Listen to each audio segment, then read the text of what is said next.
आज हमारे पास जो स्रोत हैं वो एक ऐसी कहानी बयान करते हैं जो रिश्तों, महत्वाकांक्षा और सामाजिक दबाव इन सब के कई पेचीदा पहलुओं को छूती है। हाँ। हम बात कर रहे हैं एलिस की, एक 40 साल की फैशन मैगजीन एडिटर है वो, और एडम, एक 20 साल का छात्र।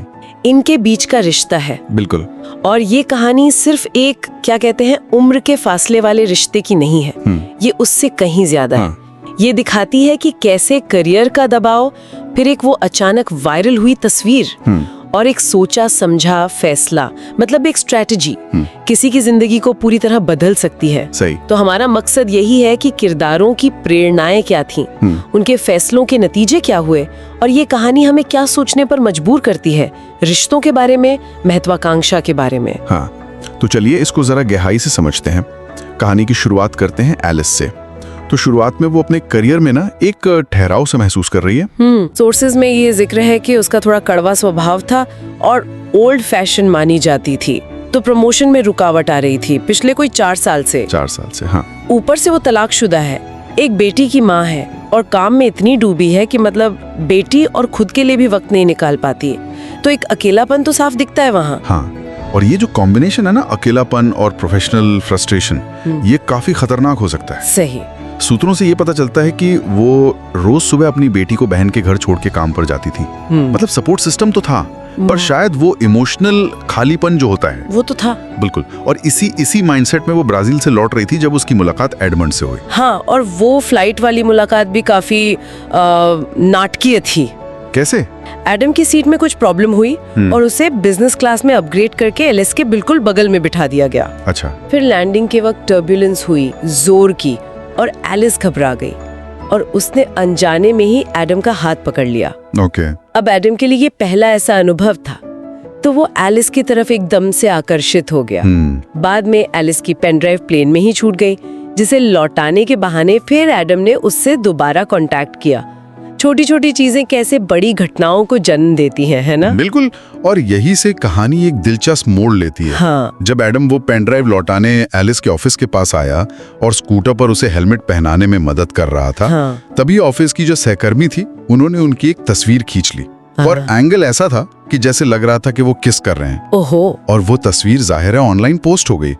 आज के डिजिटल युग में कितना कॉमन है। एक तस्वीर और इतनी बड़ी गलतफहमी। और कमाल की बात यह है कि एलिस का बॉस इस वायरल फोटो से नाराज नहीं हुआ, बल्कि खुश हो गया। हैं? खुश क्यों? उसे लगा कि एक 40 साल की महिला का 20 साल के लड़के के साथ रिश्ता मैगजीन के लिए बड़ा कूल है, इससे यंग रीडर्स जुड़ेंगे। अच्छा। उसके शब्द थे, जैसा कि सूत्रों में बताया गया है, लोगों को मिर्च मसाला चाहिए होता है। मतलब पर्सनल लाइफ को भी एक मार्केटिंग एंगल से देखा जा रहा था। ये फैशन और मीडिया इंडस्ट्री की शायद एक सच्चाई की तरफ इशारा करता है। हो सकता है।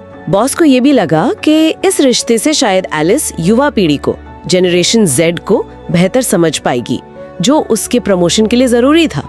मतलब करियर से जोड़ दिया उसको। हाँ, यहाँ वो पर्सनल एथिक्स और प्रोफेशनल फायदे के बीच का जो द्वंद्व है वो साफ नजर आता है। और फिर एलिस के एक दोस्त ने, जैसा होता है, इस आग में घी डालने का काम किया। क्या कहा उसने? उसने सलाह दी कि अगर प्रमोशन चाहिए तो इस रिश्ते का दिखावा करो, एडम को डेट करो, दुनिया को दिखाने के लिए। अब यहाँ एलिस के सामने एक बड़ा नैतिक सवाल खड़ा हुआ। बिल्कुल। क्या करियर के लिए किसी की भावनाओं से खेलना, झूठ बोलना, ये सब सही है? लेकिन सूत्रों के मुताबिक एलिस के दिमाग में उस वक्त सिर्फ एक ही चीज थी, प्रमोशन। हाँ। उसने नैतिकता को मतलब एक तरफ रख दिया। हाँ। और एडम का इस्तेमाल करने का फैसला कर लिया। और ये फैसला ही कहानी का जो सेंट्रल कॉन्फ्लिक्ट है वो बन जाता है, महत्वाकांक्षा बनाम ईमानदारी। इसके बाद तो एलिस ने बाकायदा तैयारी की, नया लुक अपनाया, एडम से मिली, फ्लर्ट करना शुरू किया। अच्छा। उसे पार्टियों में ले गई, लोगों के सामने ये दिखाने की कोशिश की कि देखो, मैं एक इतने छोटे लड़के को डेट कर रही हूँ। पर क्या ये सब करते हुए उसे अंदाजा था कि एडम असल में कैसा इंसान है? मुझे लगता है शुरू में तो बिल्कुल नहीं था, लेकिन साथ वक्त बिताते हुए एडम की जो असलियत थी वो सामने आने लगी। जैसे एक वाकया है जहां एलिस का दोस्त, जो शायद कोई टीवी शो होस्ट था, वो एलिस को थोड़ा गलत तरीके से छूने लगा पार्टी में। तो एडम ने फौरन टोका, आपत्ति जताई, उसे ये पसंद नहीं आया। अच्छा, मतलब प्रोटेक्टिव था। हाँ। फिर एक फैशन शो में जब एक मॉडल रैंप पर गिर गई तो सब देखते रह गए, लेकिन एडम बिना सोचे समझे उसे उठाने दौड़ा। ये छोटी छोटी बातें दिखाती हैं कि वो सिर्फ एक भोला भाला लड़का नहीं था, बल्कि एक सेंसिटिव और सही गलत की समझ रखने वाला इंसान था। और शायद यहीं से एलिस का नजरिया बदलना शुरू हुआ है ना। जो चीज सिर्फ दिखावे के लिए शुरू हुई थी उसमें अब असली भावनाएं आने लगी। बिल्कुल, सूत्रों में इस बदलाव का साफ संकेत मिलता है। फैशन शो के बाद पार्टी में वो डांस कर रहे थे, काफी करीब आ गए थे वो। फिर जब एडम उसे घर छोड़ने आया और उसने किस करने की कोशिश की तो एलिस पीछे हट गई। शायद वो कंफ्यूज थी। हाँ, वो कश्मकश चल रही होगी। लेकिन फिर उसी रात एडम उसके घर वापस आया, उसे किस किया और फिर वो इंटीमेट हो गए। ये सब एलिस के अंदर जो चल रहा था उस संघर्ष को दिखाता है। वो अब सिर्फ नाटक नहीं कर रही थी। सही। और एडम को पता था कि वो डिवोर्स्ड है, उसकी एक बेटी है, उसे इससे फर्क नहीं पड़ता था। ये बात भी शायद एलिस को छू गई होगी। अगली सुबह का सीन तो और भी उलझा हुआ था। एलिस को एकदम से पछतावा हुआ, उसने एडम को जाने को कहा। लेकिन तभी बारिश शुरू हो गई तो वो रुक गया और उसी वक्त एलिस की बहन और बेटी आ गई। तो एलिस ने क्या किया, उसने एडम को अपना सहकर्मी बता दिया। ये तो एडम के लिए बहुत अजीब रहा होगा मतलब। हाँ, सोचो जरा। लेकिन फिर जैसे ही एडम दरवाजे से बाहर निकला, एलिस ने उसे रोका और किस कर लिया। अच्छा। ये वो पल था जब, जैसा कि स्रोत कहते हैं, एलिस अब सच में एडम को पसंद करने लगी थी। वो दिखावे का रिश्ता सचमुच एक एहसास में बदल चुका था। लेकिन इस एहसास के साथ एक अपराध बोध, एक गिल्ट भी तो जुड़ा था। बिल्कुल। एडम ने एक बड़ा मासूम सा सवाल पूछा उससे, तुम इतनी खूबसूरत हो, अमीर हो, सफल हो, फिर तुमने मुझ जैसे लड़के को पसंद क्यों किया?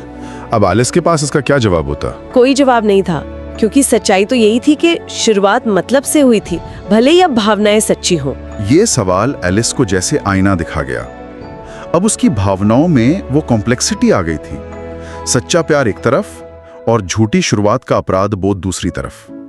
वो इस रिश्ते की नींव की सच्चाई को अपनी मौजूदा फीलिंग से कैसे जोड़ पाती? ये एक बड़ा इंटरनल स्ट्रगल था।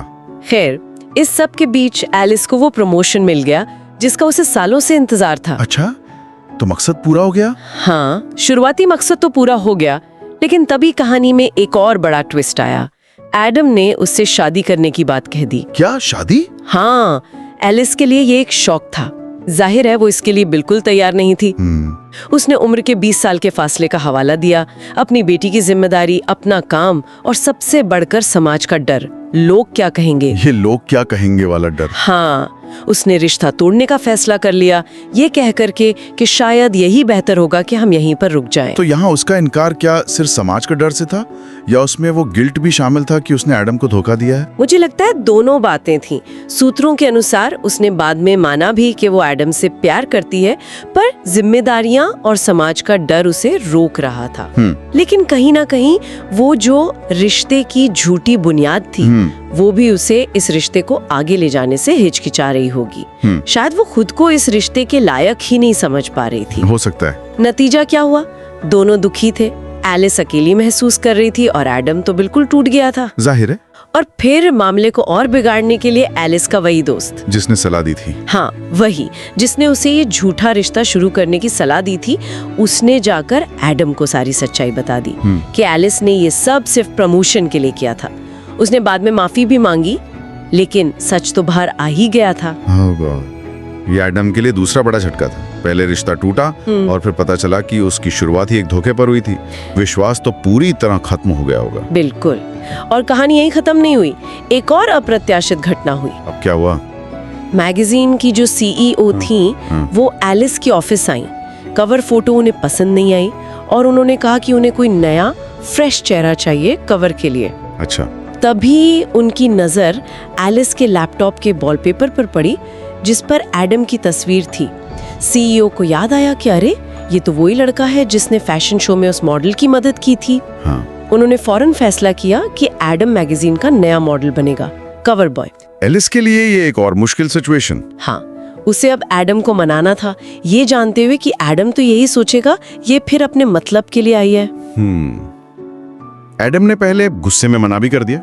साफ दिखता है कि वो शुरुआती धोखे का असर कितना गहरा और दूर तक जाने वाला होता है। लेकिन फिर भी एडम फोटोशूट के लिए आया, शायद इसलिए, जैसा सूत्रों में कहा गया है, क्योंकि वो कहीं ना कहीं अब भी एलिस से प्यार करता था। हो सकता है। पर वहां सेट पर माहौल बहुत तनावपूर्ण था।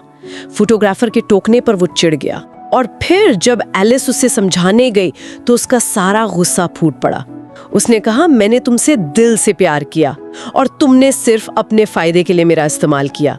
बिल्कुल सही कहा उसने। उसके नजरिए से तो यही सच था। ये शब्द उस पूरे धोखे के दर्द को बयान करते हैं और एडम शूट छोड़कर चला गया। और इसका नतीजा ये हुआ कि इस घटना के बाद एलिस की नौकरी चली गई। ओह, मतलब जिस करियर के लिए उसने ये सब नाटक किया वही अब उसके हाथ से चला गया। हाँ, ये कहानी का एक तरह से क्लाइमैक्स था। झूठ का पर्दाफाश हुआ, रिश्ता टूटा, करियर भी खत्म। एलिस अब एक ऐसे मोड़ पर खड़ी थी जहां उसे अपनी जिंदगी की प्रायोरिटीज के बारे में सोचना ही था। बिल्कुल। क्या करियर ज्यादा जरूरी था या वो रिश्ता जिसे उसने खुद ही शुरू करके फिर तोड़ दिया था? एक अहम मोड़ था ये। नौकरी जाने और एडम से दूर होने के बाद एलिस बिल्कुल अकेली रह गई। उसे एडम की बहुत याद आने लगी। सूत्रों के शब्दों में कहें तो उसे एहसास हुआ कि उसके लिए करियर से ज्यादा जरूरी वो इंसान है जिससे वो प्यार करती है। ये एक बड़ा रियलाइजेशन था उसके लिए। और शायद इसी एहसास ने उसे हिम्मत दी। हाँ, उसने वो किया जो शायद बहुत मुश्किल था। वो एडम के कॉलेज गई। कॉलेज, सबके सामने। हाँ, सबके सामने उसने अपनी गलती मानी और अपने प्यार का इजहार किया। उसने कहा, मुझे फर्क नहीं पड़ता कि समाज हमारे बारे में क्या सोचेगा।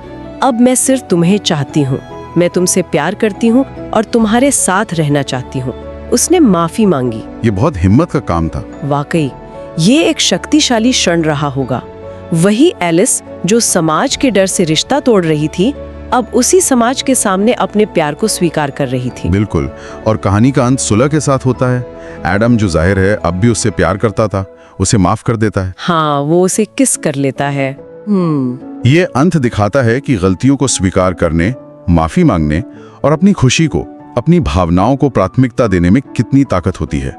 प्यार जो है वो उम्र के फासले और झूठी शुरुआत जैसी बाधाओं को भी पार कर सकता है, अगर उसे ईमानदारी से स्वीकारा जाए। तो ये थी एलिस और एडम की कहानी। एक सफर जो महत्वाकांक्षा और कह सकते हैं दिखावे से शुरू हुआ, बिल्कुल, फिर भावनाओं के उतार चढ़ाव, टकराव, पछतावा से गुजरा और अंत में प्यार और माफी पर आकर खत्म हुआ। एलिस ने अपनी नौकरी जरूर खोई, लेकिन शायद जिंदगी की एक ज्यादा बड़ी सच्चाई, एक ज्यादा अहम चीज हासिल की। सही कहा। और ये कहानी हमें सोचने पे मजबूर करती है। ये जो बाहरी दबाव होते हैं, चाहे वो करियर का हो, समाज का हो, ये हमें कितनी बार अपनी नैतिकता से समझौता करने या अपनी सच्ची भावनाओं को दबाने पर मजबूर करते हैं। एलिस के उदाहरण से हम देख सकते हैं कि ये रास्ते आखिरकार कहीं नहीं ले जाते। शायद सच्ची खुशी तभी मिलती है जब हम बाहरी अपेक्षाओं के बजाय अपनी अंदर की आवाज सुनते हैं। हाँ। और अपने असली स्वरूप के साथ जुड़ते हैं। ये एक ऐसा विचार है जिसे श्रोता अपने जीवन और अनुभवों के संदर्भ में जरूर सोच सकते हैं कि कहां वो बाहरी दबावों में बह रहे हैं और कहां वो अपनी सच्ची आवाज सुन रहे हैं।